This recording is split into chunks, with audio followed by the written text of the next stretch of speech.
Bakit? Sa amin naman to ah. Ang yabang-yabang mo ah. Ikaw ang mayabang, ang angas-angas mo. Tama na anak, paalis na rin naman si kuya eh. Hindi nay, masyadong maangas to eh. Kala mo kung sino, siya na nga lang nakikipark.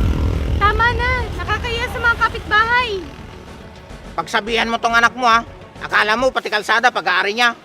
Aba, akala mo kung sino ka. Tama na Ano? anak, Sige, tumigil subukan mo. na kayo. Ano? Tama na.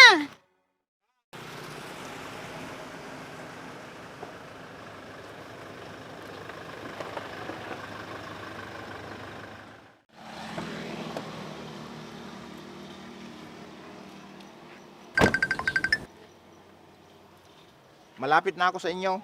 Nagmamaneho ako kanina kaya hindi ko nasagot. Nako, nakalimutan kong sabihin sa'yo na huwag magdadala ng sasakyan dahil wala kang paparkingan dito sa bahay. Ah, ganun ba? Sige, malapit na rin naman na ako sa inyo. Lakarin ko na lang. Dito na lang muna ako magpapark. Sige pre, bilisan mo at ikaw na lang inaantay dito.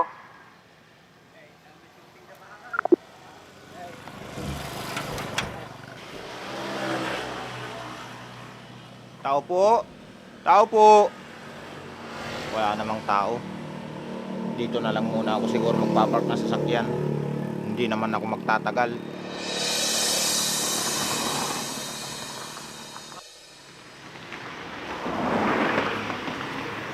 Kanino sasakyan to? Sinabihan ko na nga si nanay na huwag magpapark dito sa labas.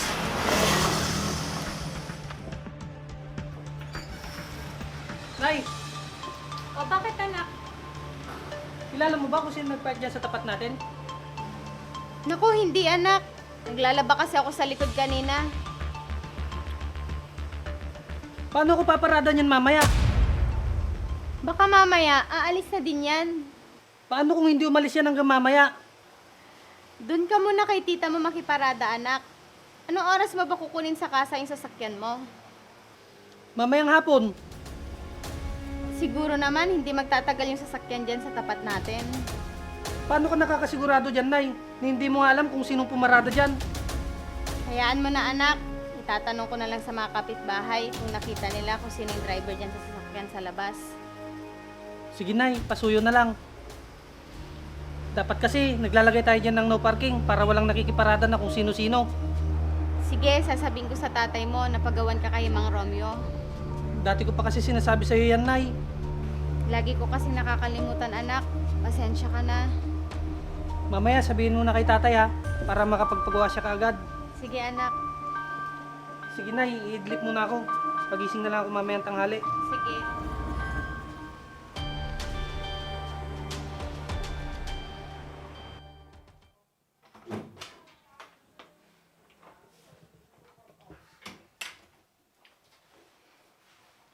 Anak, gising na, tanghali na.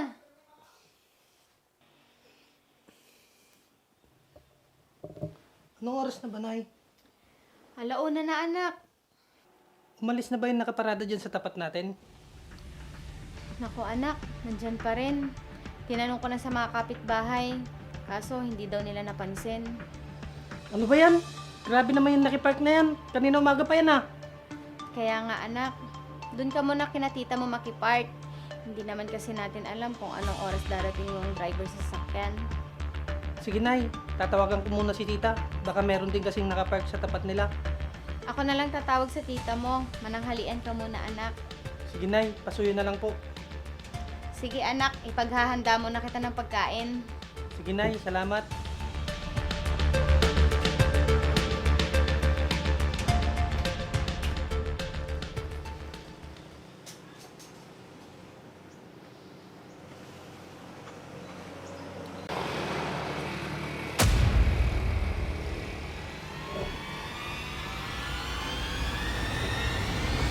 Pare, Bakit pare? ikaw bang may-ari ng sasakyan na to? Ako nga, bakit? May problema ka? Huwag ka namang basta-basta nakikiparada nang hindi nagsasabi sa may-ari ng bahay. Tawag ako ng tawag dyan sa bahay nyo kanina. Wala namang sumasagot. Kaya nagparking na lang ako. Nagmamadali kasi ako.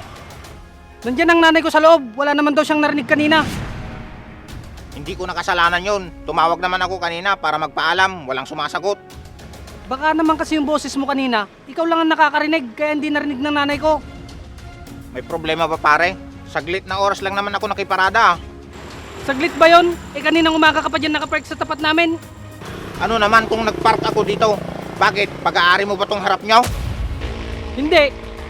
Hindi naman pala. Kaya kahit sino, pwedeng pumarada dito. Pero dapat, nagpaalam ka muna. Paano ko ipaparado yung sasakyan namin kung nakaharang ka dyan? Bakit? Nasaan yung sasakyan mo? Kukunin pa lang sa kasa. Sus! Wala pa naman pala yung sasakyan mo eh. Paano kung dala ko na yung sasakyan ko? Kanina ka pa nakapark dyan.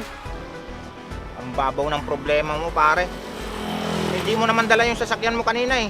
At isa pa, paalis na ako, kaya wala ka ng problema. Susunod, ayoko nang makitang magpapark ka dito sa tapat ng bahay namin. Teka lang pare, dahan-dahan ka sa pananalita mo ha. Akala mo kung umasta ka, nabili mo na tong harap ng bahay nyo. Pati ba naman tong harap ng bahay nyo, kasama sa titulo ng bahay nyo? Akala mo kung sino ka makapagsabing bawal magpark dito ha. Bakit? Sa amin naman to ah. Ang yabang-yabang mo ha. Ikaw ang mayabang, ang angas-angas mo. Tama na anak, paalis na rin naman si kuya eh. Hindi nay, masyadong maangas to eh. Akala mo kung sino, siya na nga lang nakikipark. Tama na, nakakaya sa mga kapitbahay. Pagsabihan mo tong anak mo ha. Akala mo pati kalsada pag-aari niya. Aba, akala mo kung sino ka. Tama na Ano? anak, Sige, tumigil subukan mo. na kayo. Ano? Tama na. Pasok! Magandang umaga po, Kap. Anong may paglilingkod ko sa inyo? Maupo kayo.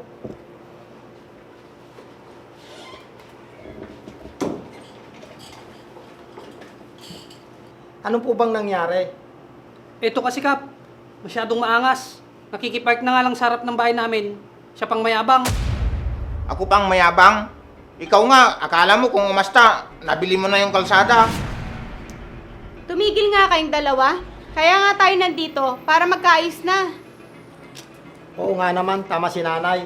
Andito kayo para magayos, hindi mag-away.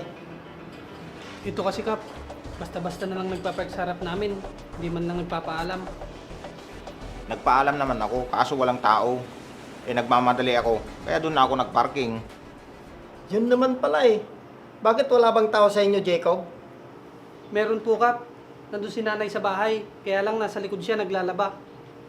Wala po kasi ako narinig, Kap. Baka dahil maingay yung mga aso sa likod namin.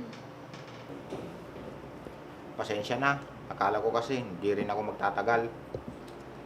Ang babaw naman ng pinag-awayan ninyo dahil lang sa parking. Pares naman kayong mali.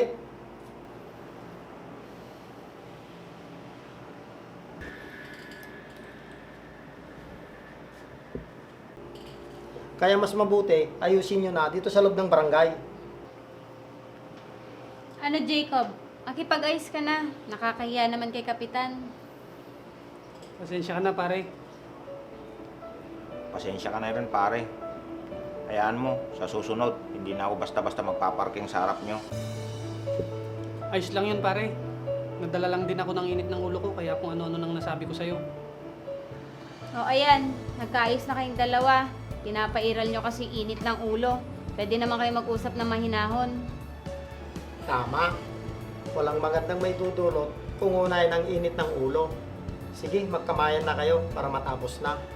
At sana, hindi na mauulit ito. Opo, Kap. Opo Kap.